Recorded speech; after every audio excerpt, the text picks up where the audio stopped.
PSP should burn in hell! Walang niya ka?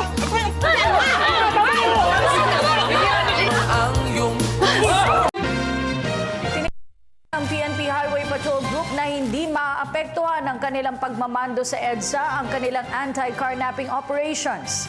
Samantala, upang mas matulungan ang ating mga kabataan sa kanilang pag-aaral, samantala muling pinabulaanan ni Senadora Nancy Binay na siya ang namamahala sa pamimigay ng birthday cakes para sa senior citizens. Samantala, binigyan diin ni Chief Justice Maria Lourdes Sereno ang kahalagahan. A recent report of KMC MAD Group said supply of homes and office.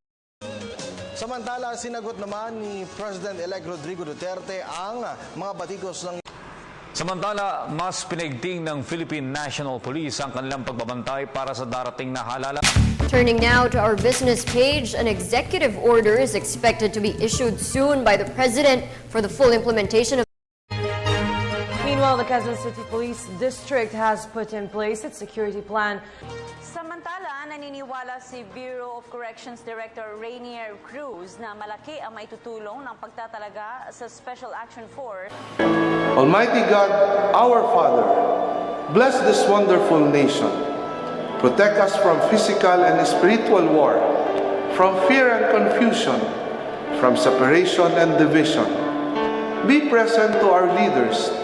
Give them wisdom and courage, affection and compassion, as they ponder decisions affecting peace of its people.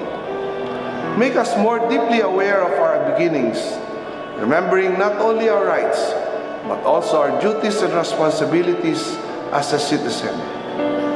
Make this nation, the pearl of the Orient Seas, to be a great place again. May all its people know clearly your will, that they may fulfill the call for us in the salvation of this land and the restoring of all things. In the name of your Son, Jesus Christ, our Lord and Savior. Amen. Kung nasa ng balita, ikaw at ang Liga ng Katotohanan, magkasama sa pagbabalitang walang kinikilingan. Walang pinoprotektahan, walang kasinungalingan, serbisyong totoo po lamang. Ako po si Vicky Morales.